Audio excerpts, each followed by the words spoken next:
Sometimes, an event is so unthinkable, it leaves a whole city silent. That's what happened in Shreveport, Louisiana. A community was left grappling with a profound loss and struggling to find answers. And it all started with one single, devastating number. On April 19th, this number was just burned into the city's heart, a number that stands for an unbearable void and a question that has no easy answer. That number is 8. 8 children. The youngest was only 3 years old, the oldest just 11. 8 lives filled with so much potential, just gone. This is the horrific reality that Shreveport had to face. Now, the man responsible, Shamar Elkins, was killed by police right after the attack. And while his death ended the immediate threat, for sure, it left the community with this just agonizing problem. The person who pulled the trigger could never stand trial. So what happens then? I mean, does the pursuit of justice just stop?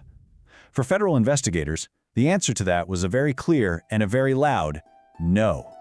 With the killer gone, investigators had to pivot. They turned their full attention to the one piece of evidence that could still tell a story: the weapon he used. It was the only tangible link they had, the only path that might lead to some kind of accountability.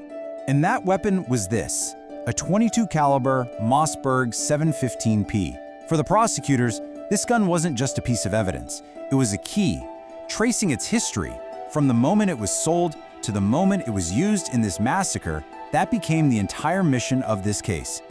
And you know what? That trail didn't take them long to follow. It led them straight to a 56-year-old man named Charles Ford. And here's the crucial part. Ford was a convicted felon. That means, under federal law, it was completely illegal for him to even possess a firearm, let alone be a part of its journey into a killer's hands. So when federal agents first went to talk to Charles Ford, his story, well, it started to unravel almost immediately. The account he gave them was just full of inconsistencies, raising huge red flags for the investigators. Okay, so look at this. At first, Ford flat out denies everything. He says he never had the gun, and even acknowledges that he knows he's not legally allowed to own one. But then, the story totally flips. He admits, okay, yeah, I had it. Says he kept it under the seat of his truck, of all places. Then he claims he suspected the killer, Shamar Elkins, had stolen it weeks before. You see that shift from a total denial to a very convenient story about theft? Well, that's what created a legal trap he just couldn't get out of. Investigators have this term they use called chain of custody.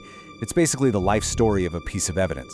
And they were determined to piece together every single step that allowed this firearm to end up where it did.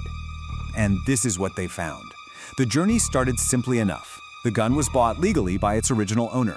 At some point, she gave it to Charles Ford, just for safekeeping. But from that moment on, every step was a violation. Ford, a felon, kept it unsecured under his truck seat. Shamar Elkins, who apparently rode with Ford a lot, then got a hold of the weapon. And that illegal chain of possession, that's what ultimately ended in tragedy. So, as a direct result of all this, federal prosecutors moved fast. On April 21st, they charged Charles Ford with 2 things. First, for being a felon in possession of a firearm. That's a huge violation of federal law. And second, for making false statements to federal agents.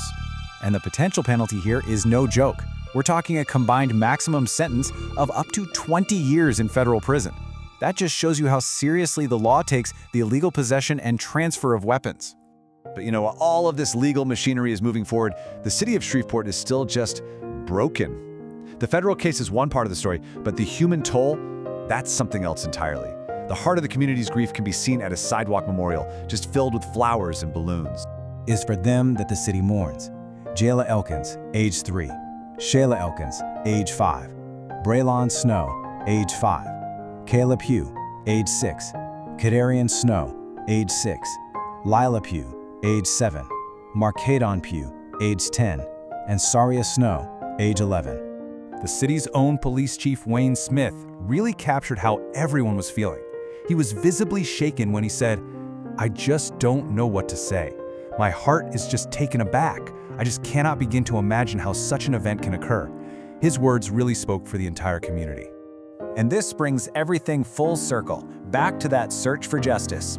The U.S. Attorney, Zachary A. Keller, connected the charges against Ford directly to the community's pain. He said that their hope is that holding the person whose gun was used accountable will give some small bit of solace to our Shreveport community. It's not justice for the murders, but it's a measure of accountability. And so we're left with this question. In a case where the main person responsible is beyond the law's reach, this prosecution of Charles Ford, it becomes a different kind of pursuit. It's a search for accountability, for consequences, and maybe, just maybe, for a way to start healing. It really makes us all think about what justice truly means in the shadow of such an immeasurable loss.